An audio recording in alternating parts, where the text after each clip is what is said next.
ছেলেরে প্রশ্ন করে, তোর কাছে তোর বউ বড় না আমি বড়? আছে না নাই? এটা একটা প্রশ্ন হইল।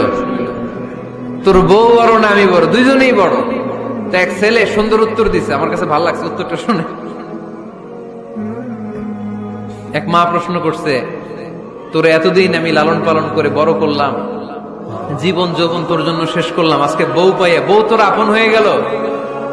এবার ছেলে উত্তর দিছে, মা আমার মুখ থেকে মা ডাক শোনার জন্য তুমি কি কষ্টটাই না করছো জীবনে। 10 মাস আমারে পেটে ধারণ করলা, খাইতে পারো নাই, বমি করছো, খালি ওষুধ খাইছো, তোমার পেট কেটে আমারে বের করা হয়েছে, 2 বছর আমারে দুধ খাওয়াইছো, পেশাব পায়খানা পরিষ্কার করেছো, বয়স যখন 3-4 তখন তোমার আমি মা ডাকছি। এই মা ডাকটা শোনার জন্য তুমি এত কষ্ট করছো, আর আরেকবারের মাইয়া এই ঘরে আইসাই তোমার মা ডাকা শুরু করছে। যেই মেয়েটা তোমারে মা ডাকে সে আমার আপন হবে না কেন মা?